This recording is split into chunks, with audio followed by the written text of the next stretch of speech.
श्रीमद् भगवद गीता के 12वें अध्याय का महात्म्य। श्री महादेव जी कहते हैं, पार्वती, दक्षिण दिशा में कोलापुर नाम का एक नगर है जो सब प्रकार के सुखों का आधार, सिद्ध महात्माओं का निवास स्थान तथा सिद्धि प्राप्ति का क्षेत्र है। वह पराशक्ति भगवती लक्ष्मी का प्रधान पीठ है। संपूर्ण देवता उसका सेवन करते हैं। वह पुराण प्रसिद्ध तीर्थ, भोग एवं मोक्ष प्रदान करने वाला है। वहां करोड़ों तीर्थ और शिवलिंग हैं। रुद्र गया भी वहीं है। वह विशाल नगर लोगों में बहुत विख्यात है। एक दिन कोई युवक पुरुष उस नगर में आया। वह कहीं का राजकुमार था। उसके शरीर का रंग गोरा, नेत्र सुंदर, ग्रीवा शंख के समान, कंधे मोटे, छाती चौड़ी तथा भुजाएं बड़ी बड़ी थीं। नगर में प्रवेश करके सब ओर महलों की शोभा निहारता हुआ वह देवेश्वरी महालक्ष्मी के दर्शनार्थ उत्कंठित हो मणिकंठ तीर्थ में गया और वहां स्नान करके उसने पितरों का तर्पण किया। फिर महामाया महालक्ष्मी जी को प्रणाम करके भक्ति पूर्वक स्तवन करना आरंभ किया। राजकुमार बोला, जिसके हृदय में असीम दया भरी हुई है, जो समस्त कामनाओं को देती तथा अपने कटाक्ष मात्र से सारे जगत की सृष्टि, पालन और संहार करती है, उस जगन माता महालक्ष्मी की जय हो। जिस शक्ति के सहारे उसी के आदेश के अनुसार परमेष्ठी ब्रह्म सृष्टि करते हैं, भगवान अच्युत जगत का पालन करते हैं तथा भगवान रुद्र अखिल विश्व का संहार करते हैं, उस सृष्टि, पालन और संहार की शक्ति से संपन्न भगवती पराशक्ति का मैं भजन करता हूं। कमले, योगी जन तुम्हारे चरण कमलों का चिंतन करते हैं। कमलालय, तुम अपनी स्वाभाविक सत्ता से ही हमारे समस्त इंद्रिय गोचर विषयों को जानती हो। तुम ही कल्पनाओं के समूह को तथा उसका संकल्प करने वाले मन को उत्पन्न करती हो। इच्छा शक्ति, ज्ञान शक्ति और क्रिया शक्ति, ये सब तुम्हारे ही रूप हैं। तुम परासंवित रूपिणी हो। तुम्हारा स्वरूप निष्कल, निर्मल, नित्य, निराकार, निरंजन, अंत रहित, आतंक शून्य, आलंबहीन तथा निरामय है।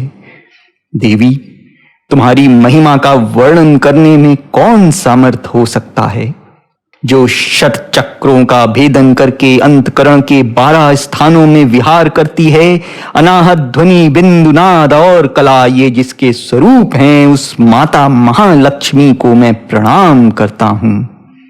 माता, तुम अपने मुख रूपी पूर्ण चंद्रमा से प्रकट होने वाली अमृत राशि को बहाया करती हो। तुम ही परा, पश्यंती, मध्यमा और वैखरी नामक वाणी हो। मैं तुम्हें नमस्कार करता हूं। देवी, तुम जगत की रक्षा के लिए अनेक रूप धारण किया करती हो। अंबिके, तुम ही ब्राह्मी, वैष्णवी तथा माहेश्वरी शक्ति हो। वाराही, महालक्ष्मी, नारसिंगी, ऐन्द्री, कौमारी, चंडिका, जगत को पवित्र करने वाली लक्ष्मी, जगन माता, सावित्री, चंद्रकला तथा रोहिणी भी तुम ही हो। परमेश्वरी, तुम भक्तों का मनोरथ पूर्ण करने के लिए कल्पलता के समान हो। मुझ पर प्रसन्न हो जाओ। उसके इस प्रकार स्तुति करने पर भगवती महालक्ष्मी अपना साक्षात स्वरूप धारण करके बोली, राजकुमार, मैं तुमसे प्रसन्न हूं। तुम कोई उत्तम वर मांगो।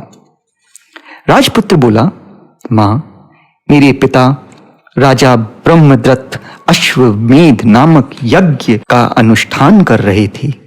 वे दैवयोग से रोगग्रस्त होकर स्वर्गगामी हो गए। इसी बीच में यूप में बंधे हुए मेरे यज्ञ संबंधी घोड़े को, जो समूची पृथ्वी की परिक्रमा करके लौटा था, किसी ने रात्रि में बंधन काटकर कहीं अन्यत्र पहुंचा दिया। उसकी खोज में मैंने कुछ लोगों को भी भेजा था, किंतु वे कहीं भी उसका पता ना पाकर जब खाली हाथ लौट आए हैं, तब मैं सब ऋत्विजों से आज्ञा लेकर तुम्हारी शरण में आया हूं। देवी, यदि तुम मुझ पर प्रसन्न हो तो मेरे यज्ञ का घोड़ा मुझे मिल जाए, जिससे यज्ञ पूर्ण हो सके। तभी मैं अपने पिता महाराज का ऋण उतार सकूंगा। शरणागतों पर दया करने वाली जग जननी लक्ष्मी, जिससे मेरा यज्ञ पूर्ण हो, वह उपाय करो। भगवती लक्ष्मी ने कहा, राजकुमार, मेरे मंदिर के दरवाजे पर एक ब्राह्मण रहते हैं जो लोगों में सिद्ध समाधि के नाम से विख्यात हैं। वे मेरी आज्ञा से तुम्हारा सब काम पूरा कर देंगे। महालक्ष्मी के इस प्रकार कहने पर राजकुमार उस स्थान पर आए जहां सिद्ध समाधि रहते थे। उनके चरणों में प्रणाम करके राजकुमार चुपचाप हाथ जोड़ खड़े हो गए। तब ब्राह्मण ने स्वयं कहा, तुम्हें माताजी ने यहां भेजा है? अच्छा, देखो अब मैं तुम्हारा सारा अभीष्ट कार्य सिद्ध करता हूं। यूं कहकर मंत्रवेत्ता ब्राह्मण ने सब देवताओं को वहीं खींचा। राजकुमार ने देखा उस समय सब देवता हाथ जोड़े थर थर कांपते हुए वहां उपस्थित हो गए।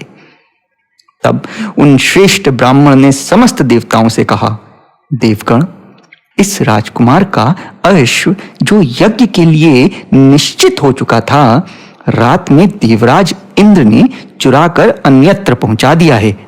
उसे शीघ्र ले आओ। तब देवताओं ने मुनि के कहने से यज्ञ का घोड़ा लाकर दे दिया। इसके बाद उन्होंने उन्हें जाने की आज्ञा दी। देवताओं का आकर्षण देखकर तथा खोए हुए अश्व को पाकर राजकुमार ने मुनि के चरणों में प्रणाम करके कहा, महर्षि, आपका यह सामर्थ्य आश्चर्यजनक है। आप ही ऐसा कार्य कर सकते हैं, दूसरा कोई नहीं। ब्राह्मण, मेरी प्रार्थना सुनिए।